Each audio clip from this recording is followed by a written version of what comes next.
Hihilingin ng Senate Committee sa Korte na payagan dumalo sa mga pagdinig ng Senado si Pastor Apollo Kibuloy. May mga bagong alegasyon ng pang-aabuso laban sa pastor mula umano sa mga miyembro ng Kingdom of Jesus Christ. Saksi si Ian Cruz.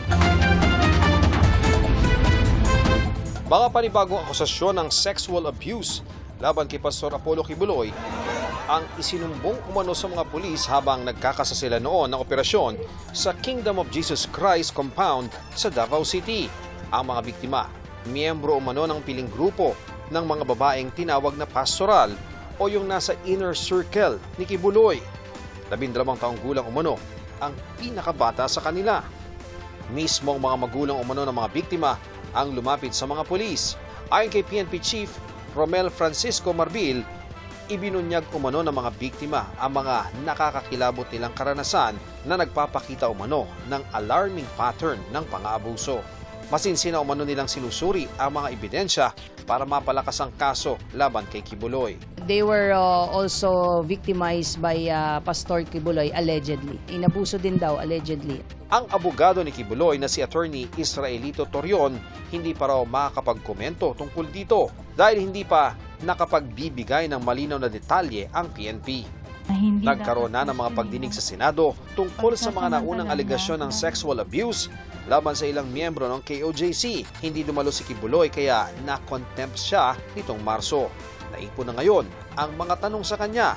Paano isinet up na yung mga taong ni-recruit niya bilang mga nananampalataya sa kanya at sa kanyang kingdom ay sa halip inabuso ng mga babae, pati yung mga menor de edad, mga lalaki, pero pinagmalupitan din niya.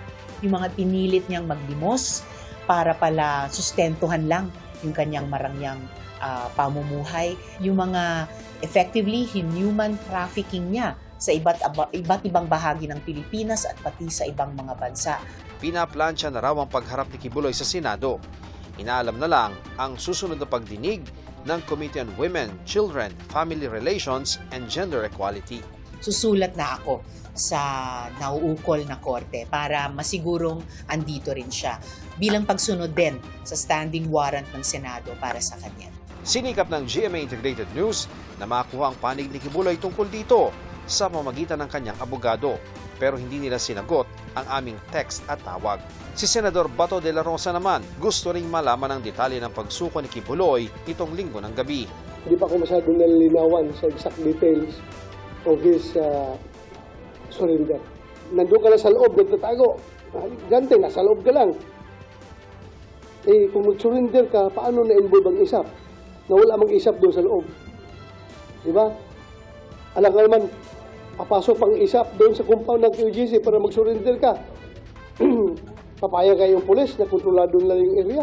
May kasong child and sexual abuse si Kibuloy at mga kapwa niya akusado sa Quezon City RTC Branch 106.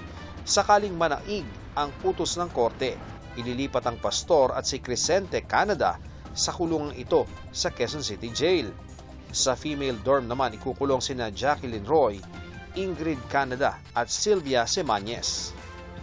Depende sa security assessment kung ihahalo ba sila sa ibang persons deprived of liberty. Kung ano ang treatment, how we classify pagsiselda at treatment sa isang ordinaryong PDL, ganun din po sa kanya kasi ordinaryong PDL lang po din yan sa paningin ng BJP.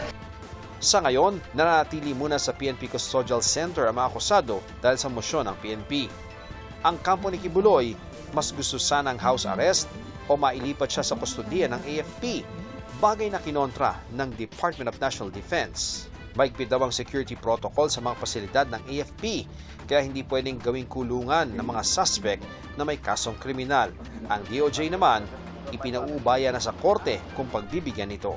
As far as I remember, yung mga binibigyan ng house arrest, yung mga hindi nag-resist o kaya pumayag kagad na maaresto. Para sa GMA Integrated News, Ian Cruz ang inyong saksi.